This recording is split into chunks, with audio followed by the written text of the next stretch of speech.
Hello everyone and welcome back to Let's Play Hearts of Iron 4 Millennium Dawn with me, Alpha Omega, and Iran.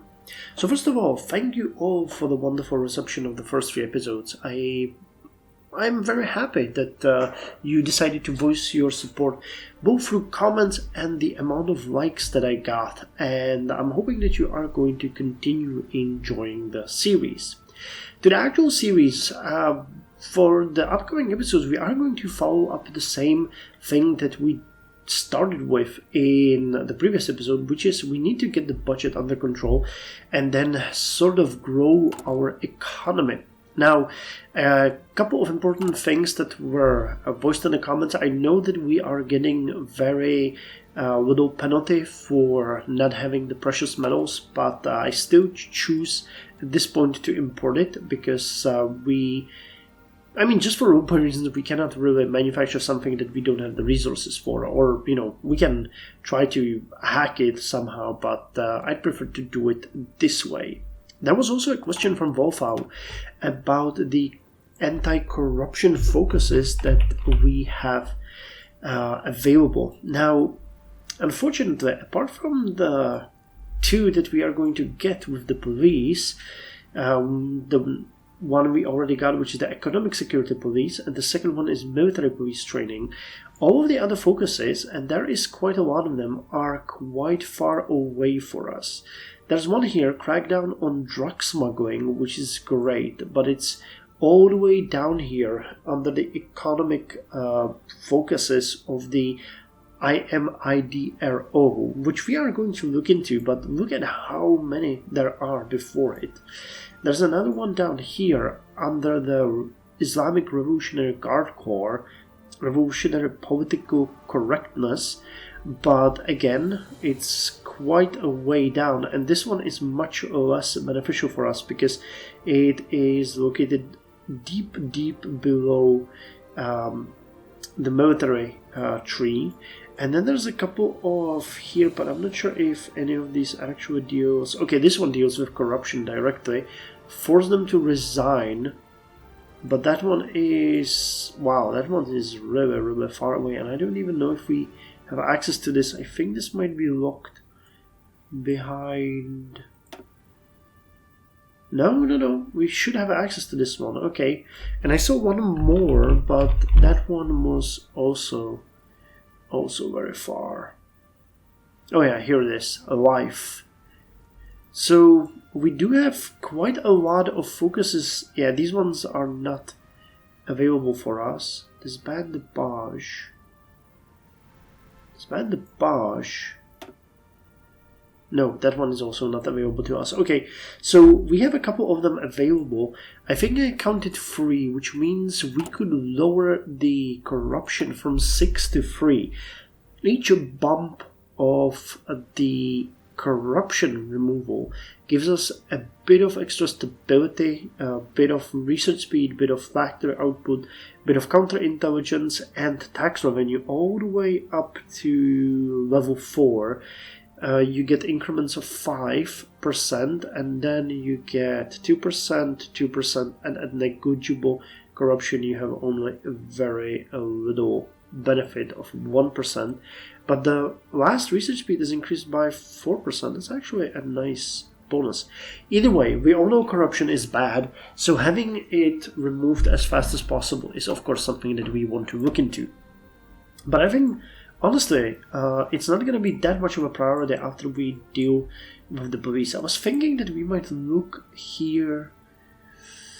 Re-equip the road police, extra stability of 2%, or switching this minimal police funding to basic police funding might be the way to go. And there's also the modernize the riot police. Oh, modernize the riot police is much better because that gives also extra stability of 5%. The reason why I'm so interested in stability is, oh my god, how did we get such a hit? Was it because of the subsidies? Maybe 6%. But every time we increase the tax for population, and we'll need to increase it, we lose 1% of stability. So you can really go down really quickly. And when you look at the effects on the stability, our factory output is already dropped by 22.5%, same with dockyard output. We lose 13% of political power gain, and resistance is increased. So yeah, we cannot really go all that down, and I think we might start getting some pretty nasty things happening to us if we, get it way too low. But that's just a conjecture. I don't know if that is something that is really going to happen. Okay, but before we unpause, we have 69 command power, so I think we might want to put it on our generals. Now, one thing that I was thinking about is that the Pazdran might be seen as an offensive part of our army, while Artesh, the regular army, could be more of a defensive structure. The reason for this is that the Iranian Revolutionary Guard Corps are often seen funding terrorist operations and covert operations across the border, and they have been involved in the war in Syria and with Hezbollah. So I'm thinking that when we model the army later on, I don't know what you think about this, but when we later model the army, I think that Artesh, the regular army of Iran, could be focused more on defense, while the Revolutionary Guard Corps could be focused on offensive. That actually makes sense to me. So let's start working on that. We have General Ahmadreza Purdastan already having a defensive doctrine, which actually further strengthens my opinion. And you are an infantry leader, special force expert, and urban assault. Yeah, I guess that's how we're gonna do it. The focus is actually speak of that. So let's give you organization first and charismatic, because we want you to be the leader of the army. And General Qasem Soleimani is gonna get the offensive doctrine, organization first, and charismatic later on. Cool. So that's that. We also have quite a lot of naval experience, and that is something that I'm kind of struggling with. What I was thinking about is that we could upgrade the Hangam class, what is it called, helicopter operator. But I don't think we have any of those, not a single one. So we would have to build those, and these are pretty frankly mini aircraft carriers, because already it costs 34,607 production points, which is about 6 times more than the Corvette that we're building right now. And if we upgrade it and add additional things, it's only going to go up. So another thing that we could do here would be to upgrade the things that we have. We have 2 of the Alvand class frigates, and there's another one over here. So upgrading an Alvand class frigate seems like it could be a good idea. I have to check on these ships in real world. I don't know. No, the fact is, everything, or pretty much everything that's in the game, is modeled after real world examples. So the Alvand class ship definitely exists, but this one would require quite a lot of upgrading. Now, if we just purely upgrade the equipment, we are going to have to invest a bit into refit, but that is fine. The things that I'm more interested in is, for example, why it has chain guns. Because the point defense system, the chain guns are okay, fine, they're not bad, but the CIWS is much better. It gives more anti-air, more organization, more HP. So that would be a better, well, but the difference is pretty minuscule, at least at level 1. We could also switch these chain guns to either rapid fire guided ammo guns, which might be better. And then here we have, oh, you can put a helipad on it. I had no idea.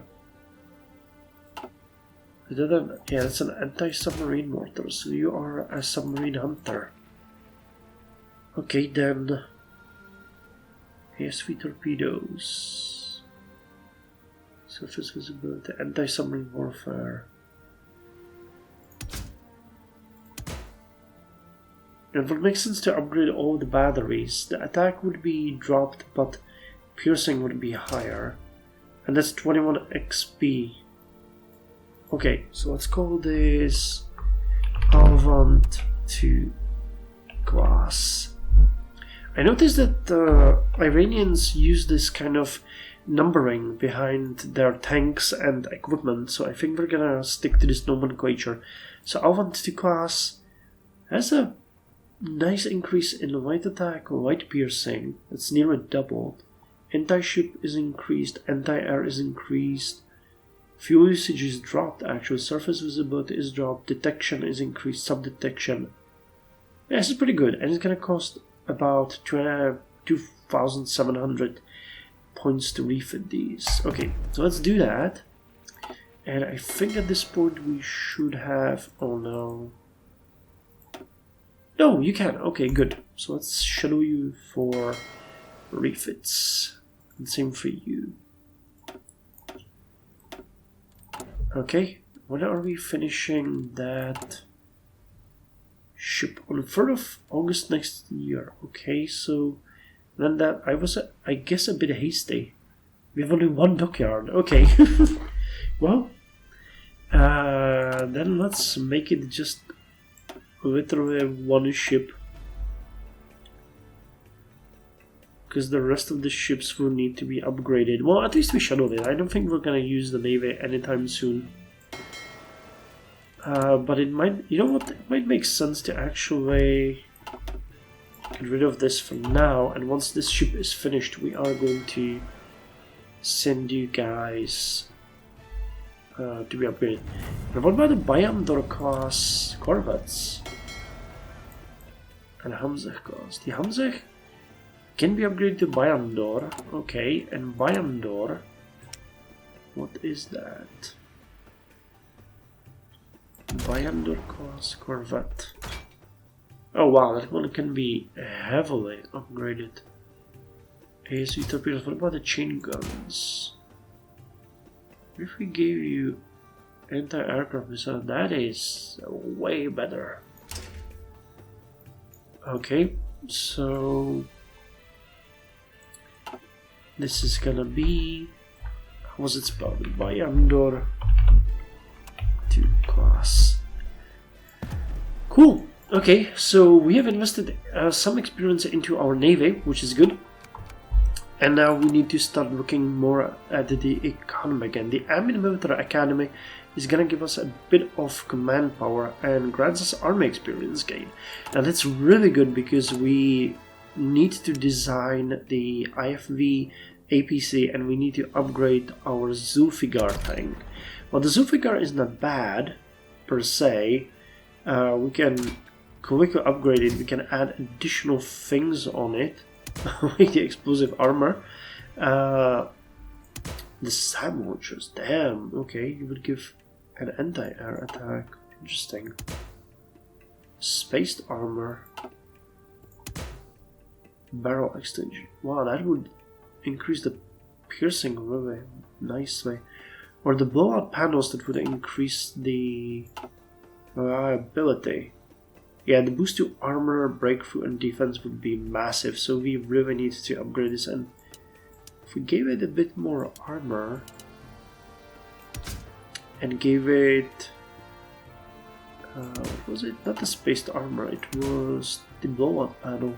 We could increase pretty much everything, including its armor. So something like this would be good for the second generation of the Zulfigars that we are going to start building. Now there are a couple of very interesting focuses here down the line of the army. Is it this one? Yeah, it's this one.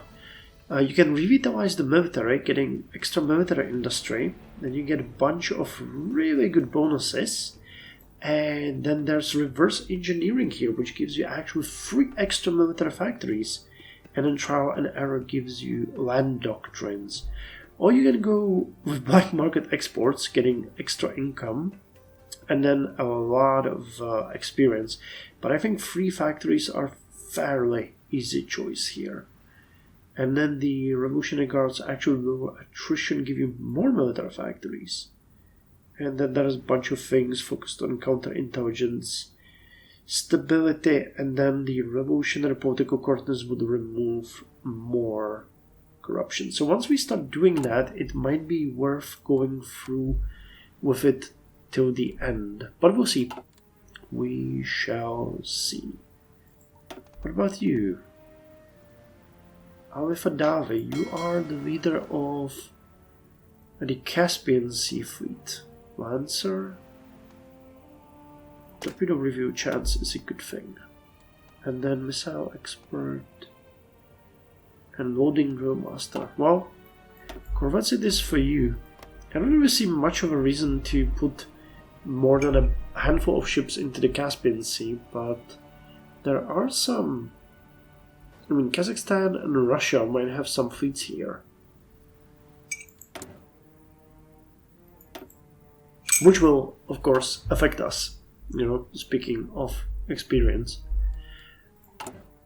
So, the principalists are getting way, way stronger. I remember the elections, 2001, right? Yeah, June 2001. I wonder who's gonna be running for office. Because right now we have Mohammed Khatami.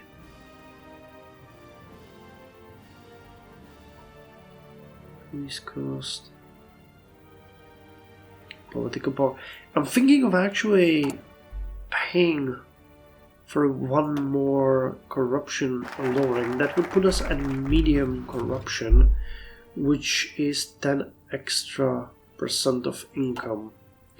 But honestly, the costs of 480 political power is just, that's insane. But hey, military police training. The military police we currently have is not trained well enough to handle with or quell protests. As the events of the 2003 protest had shown us, we will have to put these forces into even more training and ensure that they are the best of the best and ready for the next protest. Yes, crush the unruly protesters. Okay, interest is at 2.5% already. Not great. But the question is if we do want to invest in the corruption, or whether we would rather increase the tax rate. I mean, the best the best answer to that is why not both. Quite honestly, why not increase the taxes and lower the corruption? But you know how it is. Okay, our first factory in Tehran is almost finished, so we'll see the difference on the weekly balance soon. Was it 9th of July?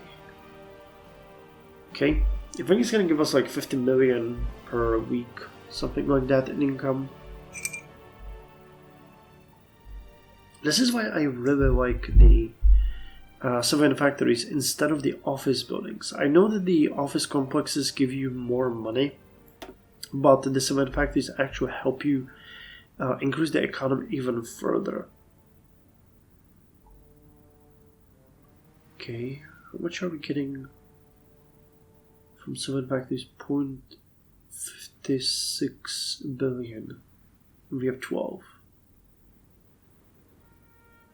Yeah, it's gonna be roughly 50 million.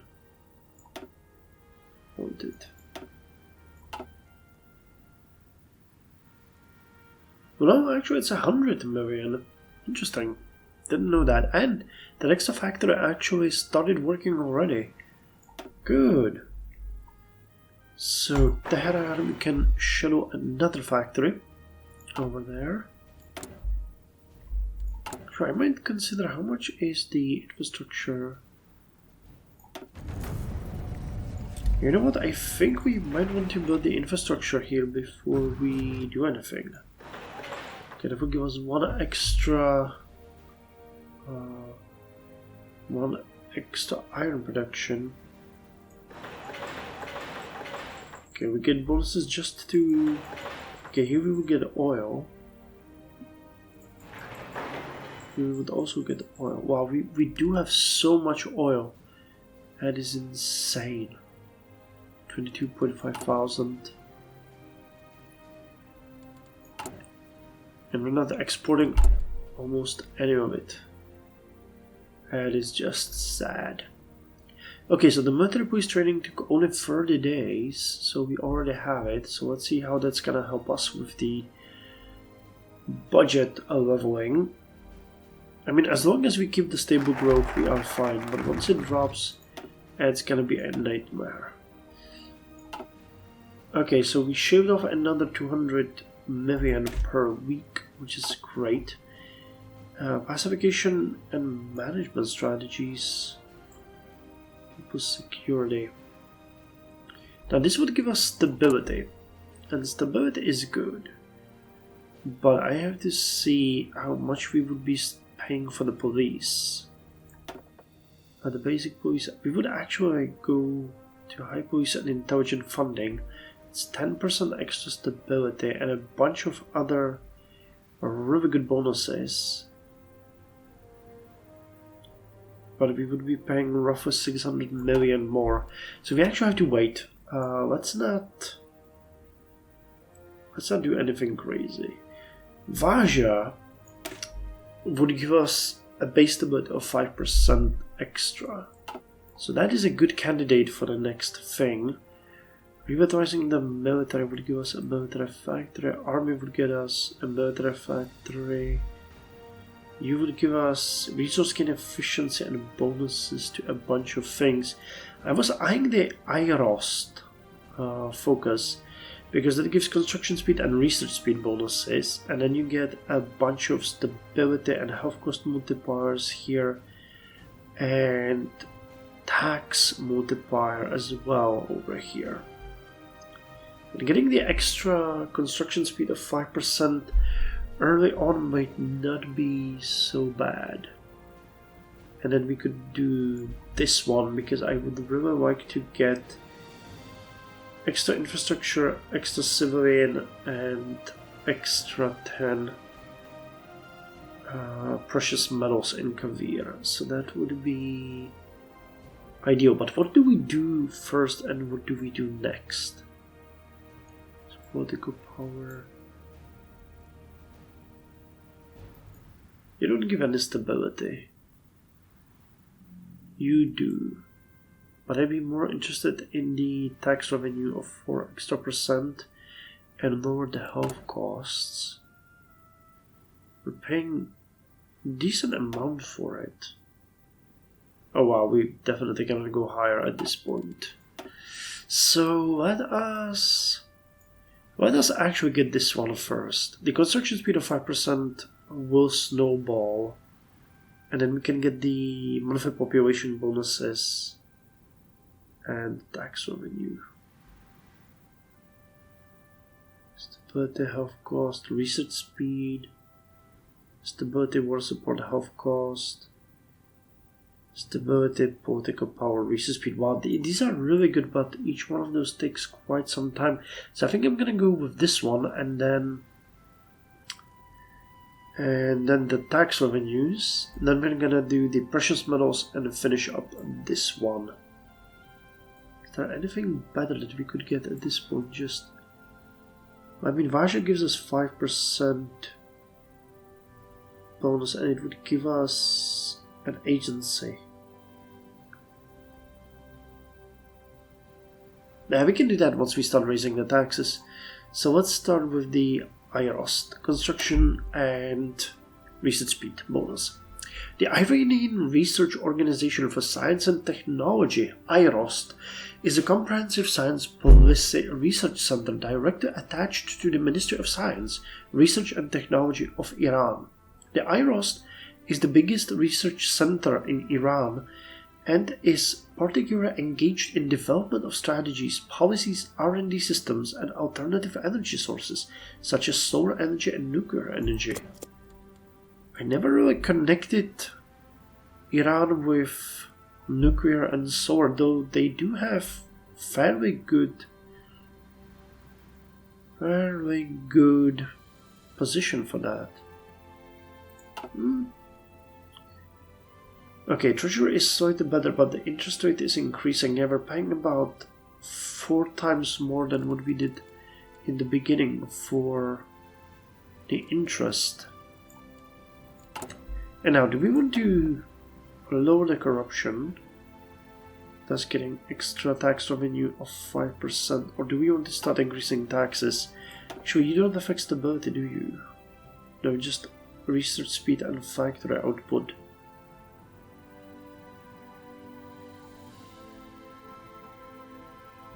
Okay, 480. That is quite dramatic. That is actually quite dramatic. Okay, you finished drilling.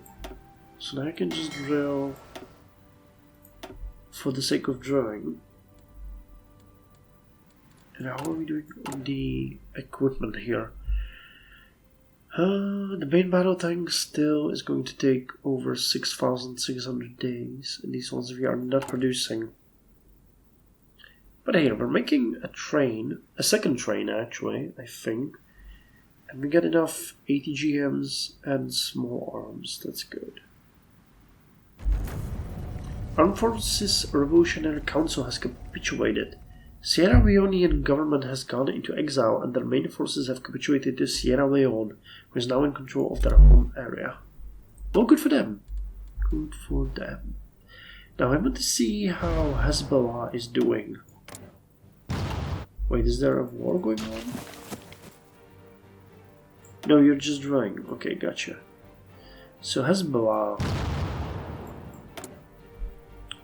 You are being led by Hassan Nasrallah. We have very high influence there. You have no factories.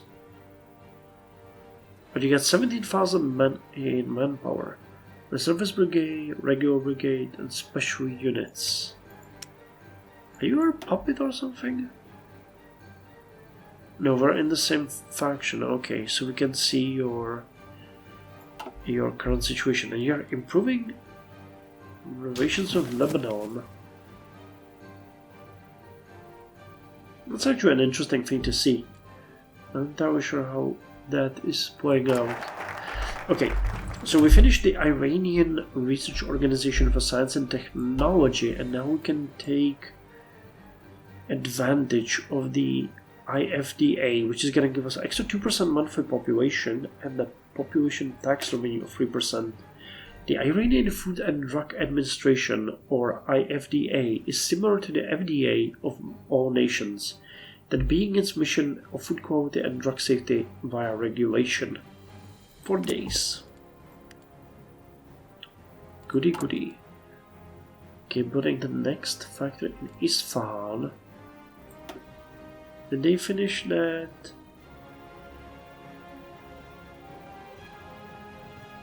Yeah, they finished that infrastructure in Greater Luristan.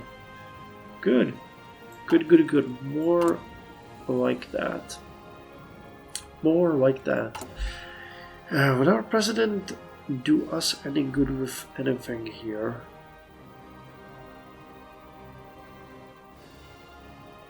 Send diplomats to the West. So if I get this correctly, considering you are supporting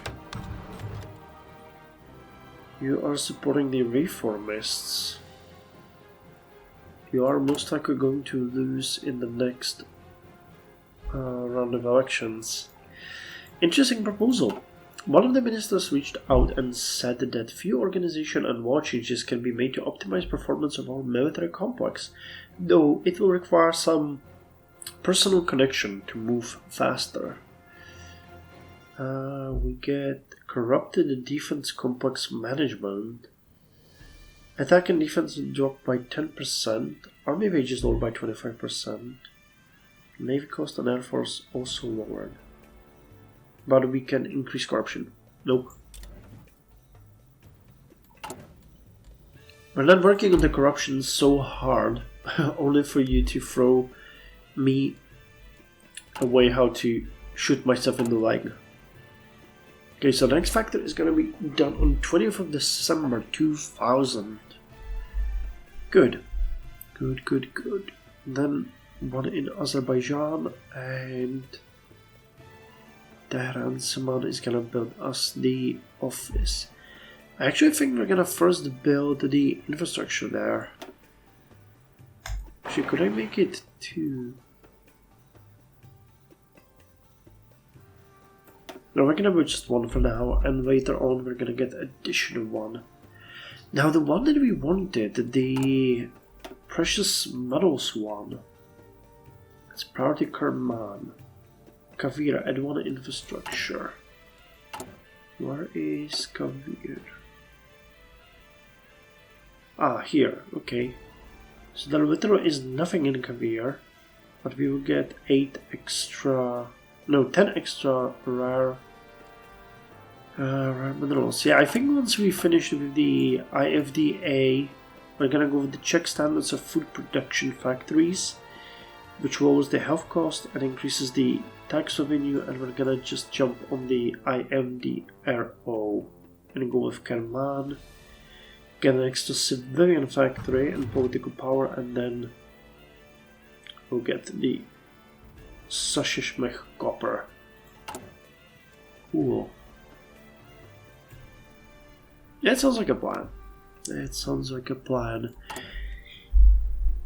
But we really should start thinking also about boosting the military, because production of weapons is just abysmal. 17 army experience, huh?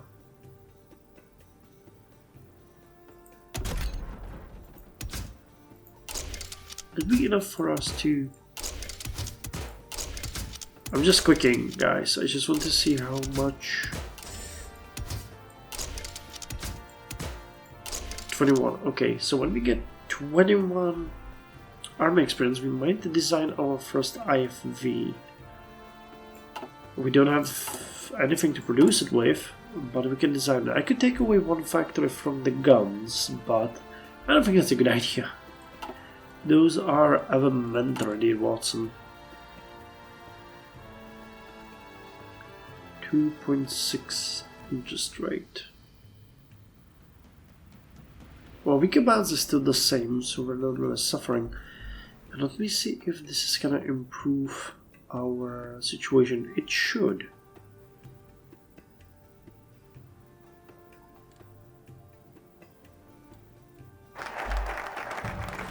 Okay, so we finished the IFDA, and now we're gonna go with the checking the standards of food production factories. It has come to our attention through the back channels that some factories may not be adhering to the standards placed by the IFDA. We must pursue these possible infractions and stop whatever malfeasance we find. Okay, that's gonna cheapen our... Nice, okay, we shaved off another 100 million per month. So far so good. Anyway, thank you very much for joining me. We are continuing with the growth program, with the construction and growth program, and in the next episode we are going to start walking our way through the civilian construction. Oh, I think the Iran first as well would be good, because it gives us 100 political power, and Bazaar starts being more in favor of us. Okay. Move away from raw exports. Mixed economy to semi-consumption. Extra tax cost. Okay, so Iran first and then... Oh, but this one gives extra infrastructure, but costs 35 billion. But we would get an office sector in Azerbaijan. Oh, well, things might be interesting for us down there. Anyway, thank you very much. See you next time.